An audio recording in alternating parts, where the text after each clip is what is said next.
Good morning. I hope your coffee is hot, your tea just right.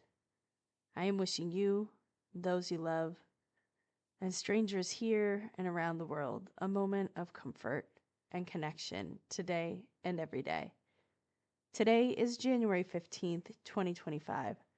My name is Grover, and this is Grover Reads the News. Would you like to hear a news update? If so, keep listening. If not, I'll offer again next week. And with that, let's hear the news. First up, we have U.S. news about fires in LA. At least 25 people have died as intensely powerful winds fan multiple wildfires around Los Angeles. More than 10,000 homes have been burned and 90,000 people remain under evacuation orders, and that number could grow throughout today if the flames spread over the next 24 hours as the fires continue to burn in and around LA County. The fires have displaced people across economic lines and damaged or completely burned down homes, including those of celebrities, families living in apartment buildings, and tent dwellers. LAist reports that hundreds of homes were burned in this town of Altadena and 16 people killed in the historically multiracial community that was known as a sanctuary for Black residents.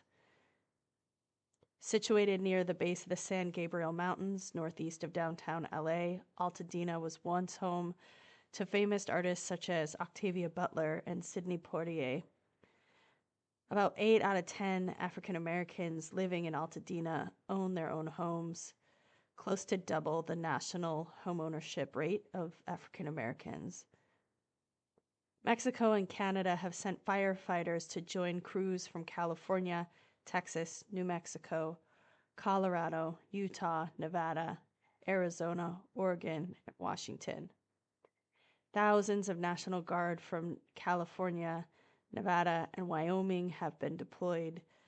There are more than 1,000 people who are incarcerated by the state of California who are also deployed to help fight the fires.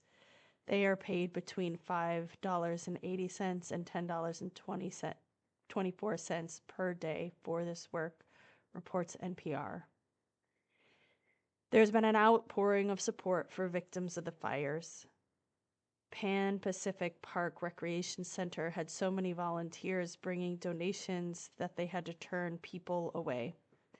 Billionaires and celebrities are giving and pledging money, as are regular everyday people, with dozens of GoFundMes verified and consolidated by the given site.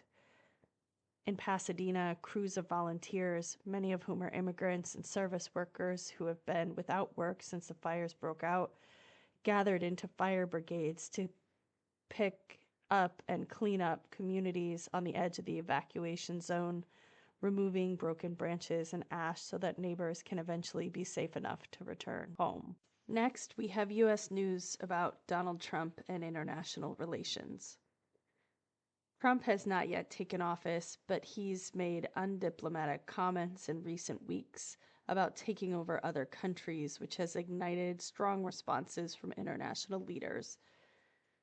He has said he wants to, quote, reclaim the Panama Canal and annex Greenland and even Canada.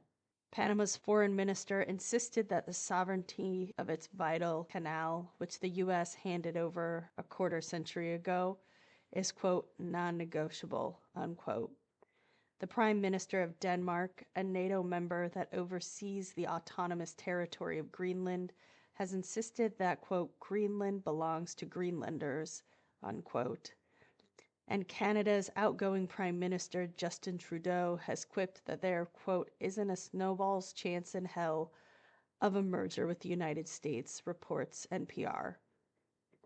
Trump and other world superpowers like China and Russia are seeking to exploit natural resources such as rare earth minerals needed to make batteries for electric cars.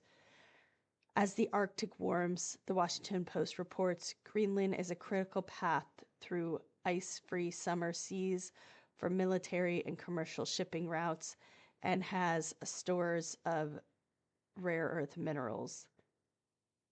Already, Greenland is home to the northernmost installation of the U.S. Armed Forces, a military base tasked with operating a global network of early warning sensors to detect incoming intercontinental ballistic missiles. Paul Peterson, a sociology lecturer at Greenland University, said Trump's interventions have tapped into simmering grievances over Denmark's treatment of Greenlanders during its long colonial history. Quote, "He is already dividing people here," he said. The population of Greenland is almost 90% indigenous Inuit. Most of the rest of the people, about 7%, are Danes. There's also guest workers who live in Greenland who work in the service industry and come from the Philippines and Thailand. Denmark is a member of NATO, as is the US, making any potential armed takeover of Greenland very consequential for Donald Trump.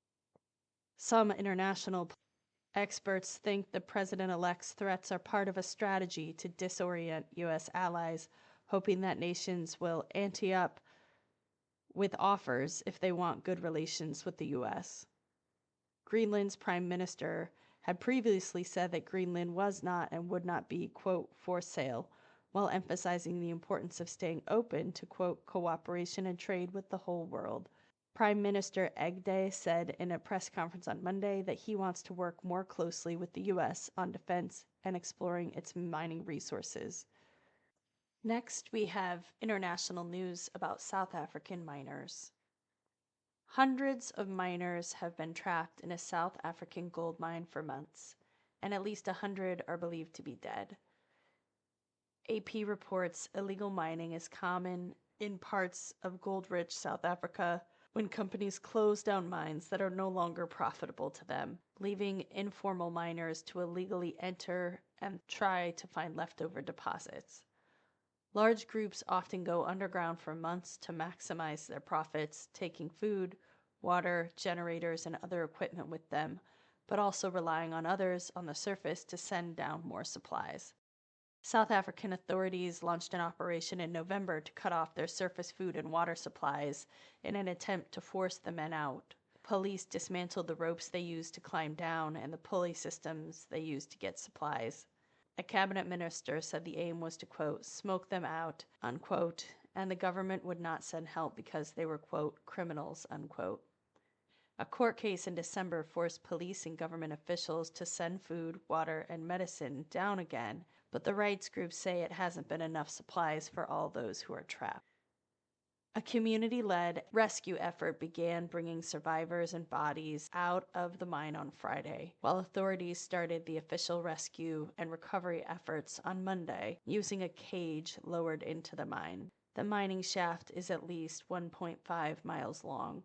Public authorities won't go down in the cage because they say it's extremely dangerous, but volunteers from the community who are familiar with the mine have been in the cage as it is dropped deep underground to help survivors get out and bring the dead with them. Police say 60 bodies have been recovered and more than 90 survivors have been pulled out of the mine. Finally, we have nature news about magpies and snails. How do we adapt to changing conditions under pressure? The Guardian News asked researchers what animal adaptations they've seen take place in the 21st century. Researchers reported that magpies use anti-bird spikes to make nests that protect them from crows. Magpies normally covered their dome-shaped nests with branches from thorny bushes to deter egg-thieving predators such as crows. Researchers have documented that magpies have started ripping out anti-bird spikes that humans have put on rooftops and fences, using them to build into their nest for protection for their eggs. Researchers in the Netherlands found that snails living in the city centers had evolved shells with paler colors. Scientists believe this change is a result of warmer temperatures in the cities, which can be up to 14 degrees Fahrenheit higher than rural environments. Professor Menno Schutzulitzen, a Dutch evolutionary biologist, says, quote, snails inside dark shells tend to heat up more, risking death by overheating.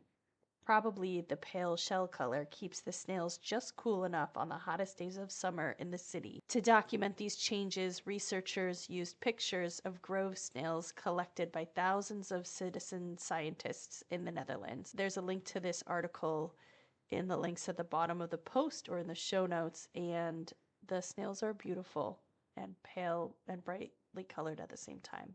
There are many more ways that animals have adapted to stay alive despite the changing conditions that threaten their species. You can see the show notes for links to the full article with more information on adaptations of swallows, elephants, and more. This news summary was sourced from reporting by Patrick Greenfield at The Guardian. Thank you for joining me to hear the news today. If this show is valuable to you, please like, subscribe, or share with a friend. The U.S. presidential inauguration is on Monday. Consider sharing a link to Grover Reads the News as a way to connect with someone who's feeling overwhelmed but wanting to stay connected with what's happening in the U.S. and beyond. I'm going to put a link to a resource I shared a couple of weeks ago called 10 Ways to Be Prepared and Grounded Now That Trump Has Won.